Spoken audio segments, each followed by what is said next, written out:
সমিতিটা আজকে বিগত 9 বছর অকার্যকর অবস্থায় পড়েছিল, যার পরিপ্রেক্ষিতে কোনো কমিটি ছিল না।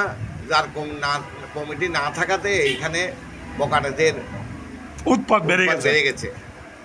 হ্যাঁ, এখন সবাই মিলে আমাদের সামনে যে 22 তারিখ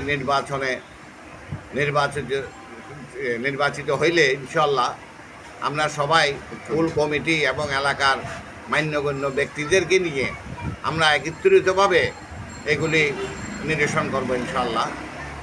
আর এই যে আমাদের এখানে আরেকটি সমস্যা হচ্ছে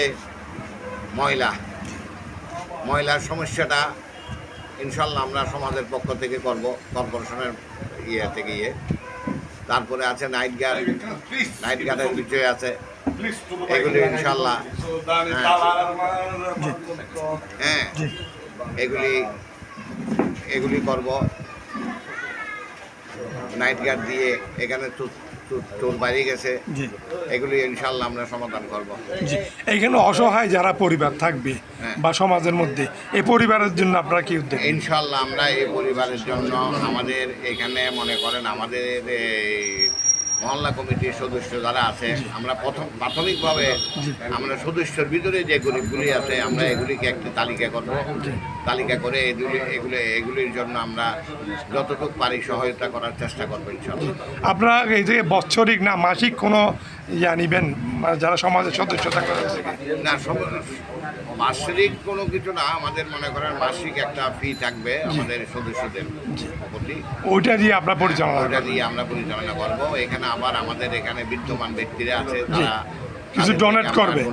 22 তারিখ সবাই দোয়া করবেন। আমি সভাপতি পদপ্রার্থী, আমার মানজার ছাতা, এই আশা ব্যক্ত করে আমি এখানে। হ্যাঁ, আমার একটি প্রশ্ন আছে যে নির্বাচিত হলে আপনারা সমাজের জন্য যে মাদক ইফটিসিন এগুলোর জন্য কি প্রতিরোধ করবেন একটু? আমাদের তো আসলে এই 9 বছরে আমাদের সমাজটা কিন্তু ঝিমিয়ে গেছিল। আজকে শুধুমাত্র মাদকের হার বেড়ে যাওয়াতে, বকাটের হার বেড়ে যাওয়াতে আমরা সবাই একত্রিতভাবে ঐক্যবদ্ধ হয়ে আমরা আজকে এই নির্বাচনে অংশগ্রহণ করেছি। ইনশাল্লাহ আমরা এই এলাকাকে মাদক মুক্ত করব, সন্ত্রাসী মুক্ত করব এবং আমাদের এই